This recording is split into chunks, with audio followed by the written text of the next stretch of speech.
So guys, जैसा कि हमने शी हल्क के फर्स्ट एपिसोड में देखा कि जेन के शरीर में हल्क का खून मिल गया था, जिससे वो शी हल्क बन गई थी। मगर वो सुपर हीरो नहीं बनना चाहती, इसीलिए अपनी लॉयर वाली जिंदगी में वापस लौट गई थी। लेकिन तभी टाइटेनिया नाम की सुपर वुमेन ने वहाँ हमला कर दिया था, इसलिए जेन सभी को बचाने के लिए शी हल्क में तब्दील हो गई, जिससे सभी को उसकी सच्चाई पता चल गई थी। फिर अब हमें दिखाया जाता है कि न्यूज में हर जगह शी हल्क की खबर फैली हुई थी कि एक नई सुपर हीरो ने सभी की जान बचाई। इसीलिए जूरी में मौजूद सभी लोग उसे अपना मसीहा मानने लगे थे और उसे एक नया नाम दिया, शी हल्क। फिर अब हमें दिखाया जाता है कि जेन अपनी दोस्त निकी के साथ एक बार में जाती है जहाँ सभी शी हल्क का इंतजार कर रहे थे। जेन अपने शी हल्क वाले रूप में होती है, जिससे सभी खुश होते हैं। मगर जेन निकी से कहती है कि मुझे शी हल्क नाम इतना अच्छा नहीं लगता, क्योंकि ऐसा लगता है कि मेरे कजन हल्क के बिना मेरा कोई वजूद ही नहीं है। तो निकी उसे समझाती है कि तुम्हें वो सभी प्यार से शी हल्क बुलाते हैं। तभी वहाँ डेनिस भी आ जाता है, जो जेन से जल रहा था क्योंकि सभी उसे पसंद कर रहे थे। इसीलिए उसे कहता है कि तुम्हें अपना प्रचार करने के लिए शक्तियों का इस्तेमाल नहीं करना चाहिए, और वो उससे पूछता है कि तुम्हें पावर कहाँ से मिली। लेकिन जेन उसे कुछ नहीं बताती, तो वहाँ से चला जाता है। निकी उसे कहती है कि तुम एक सुपर हीरो अवेंजर बन सकती हो, जिस पर जेन उसे कहती है कि मैंने लाखों का लोन लेकर लॉ की पढ़ाई इसीलिए नहीं की कि मैं एक सुपर हीरो बनूं, और वैसे भी सुपर हीरोज को कुछ नहीं मिलता।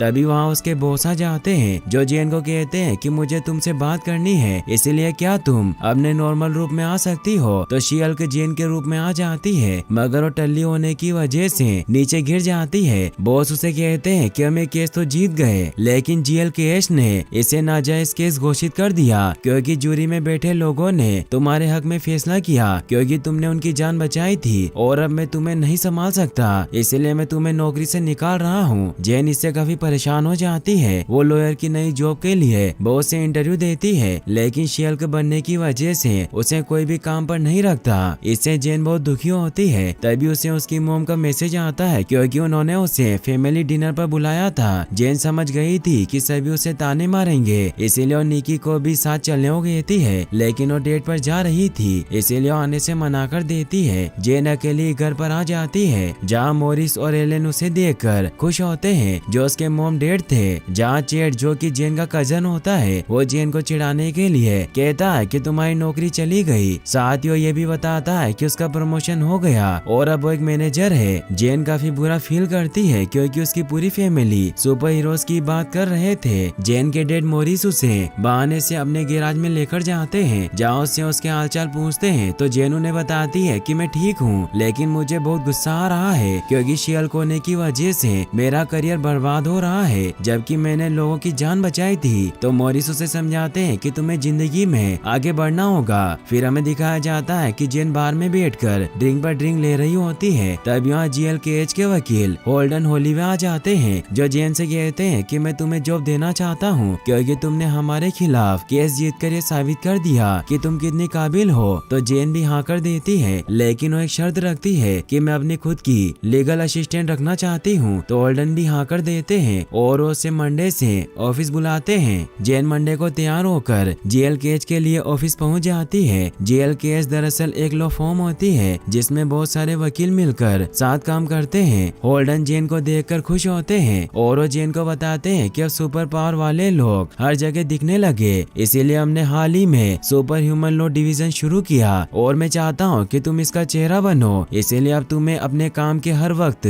शी हल्क वाले रूप में ही रहना होगा। जेन इससे परेशान होती है, लेकिन उसके पास कोई और रास्ता नहीं था, इसीलिए वो हल्क के रूप में आ जाती है। जेन समझ जाती है कि होल्डन ने उसे इसलिए काम पर रखा क्योंकि वो शी हल्क है। फिर उसे अपने ऑफिस में छोड़ देते हैं, जहाँ निकी यानी कि उसकी लीगल असिस्टेंट भी मौजूद होती है, जो खुश होती है क्योंकि उन्हें इतना अच्छा ऑफिस मिला था। तभी वहाँ ऑक्सटन पग नाम का एक लॉयर भी आ जाता है, जो भी सुपर ह्यूमन लॉ डिवीजन का हिस्सा था, और वो जेन के लिए वेलकम गिफ्ट लेकर आया था, जिससे जेन खुश होती है। फिर होल्डन जेन को उसका पहला केस बताते हैं कि तुम्हारा पहला केस ब्लॉन्स्की का है, जिसे एबोनिनेशन भी कहा जाता है, जिसकी हल्क के साथ कई सालों पहले फाइट हुई थी और उसने बहुत तबाही मचाई, इसीलिए उसे क्रायो सेल में बंद कर दिया था। जेन उन्हें कहती है कि मैं ब्लॉन्स्की को बहुत अच्छे से जानती हूँ और मैं उसका केस नहीं लड़ सकती, क्योंकि उसने मेरे कजन को मारने की कोशिश की थी। जिस पर होल्डन उसे कहते हैं कि इस बात से कोई फर्क नहीं पड़ता, क्योंकि ब्लॉन्स्की तुम्हारे बारे में जानते हैं और वो चाहते हैं कि तुम उनकी लॉयर बनो और अगर तुमने ये केस नहीं लिया तो तुम्हारी जॉब चली जाएगी। जेन इससे परेशान हो जाती है तो होल्डन उसे कहता है कि तुम्हें कोई भी फैसला लेने से पहले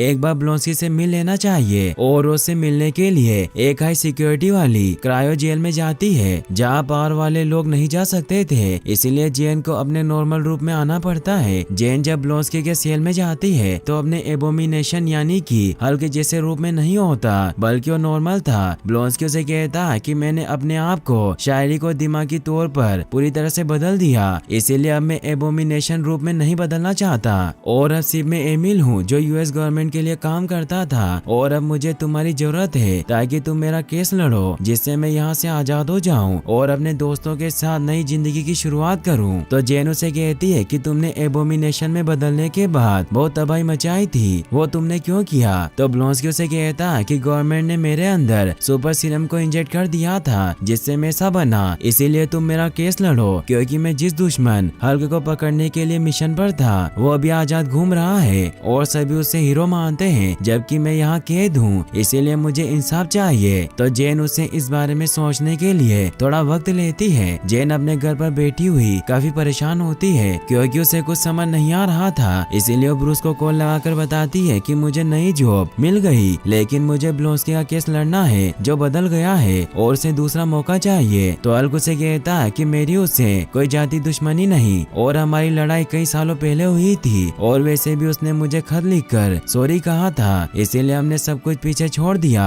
और मुझे इस केस से कोई दिक्कत नहीं है। तो जेन इससे खुश होती है और अब ब्रूस सकारान स्पेस क्राफ्ट से सकार की तरफ निकल जाता है क्योंकि वो स्पेसशिप उसे लेने के लिए धरती पर आया था। वहीं जेन होल्डन को फोन लगाकर बताती है कि मैं ब्लोंस्की का केस लड़ रही हूँ और ये केस मैं ही जीतूंगी। तो होल्डन उसे कहते हैं कि तुम्हें एक बार न्यूज देखनी चाहिए। जेन जब न्यूज ऑन करती है तो उसमें ब्लोंस्की के लीक हुई वीडियो के बारे में चर्चा हो रही थी जिसमें ब्लोंस्की अपने एबोमिनेशन वाले रूप में एक अंडरग्राउंड फाइटिंग रिंग में लड़ रहा था क्योंकि ब्लोंस्की कुछ महीनों पहले जेल से भाग निकला था। जेन इससे परेशान होती है और यहीं पर एपिसोड एंड हो जाता है। फिर हमें इसके पोस्ट क्रेडिट सीन में दिखाया जाता है कि जेन अपने हल्क रूप में घर के काम कर रही होती है जहाँ अपने डेट की पानी लाने में मदद करती है और यहीं पर एपिसोड फाइनली एंड हो जाता है। और गाइस अगर आपने अभी तक हल्क मूवी की एक्सप्लेनेशन नहीं देखी तो आप एंड स्क्रीन पर क्लिक करके इस वीडियो को भी वॉच कर सकते हैं। साथ ही इस वीडियो को लाइक और चैनल को सब्सक्राइब करने के लिए आपका तहे दिल से शुक्रिया। Thanks for watching.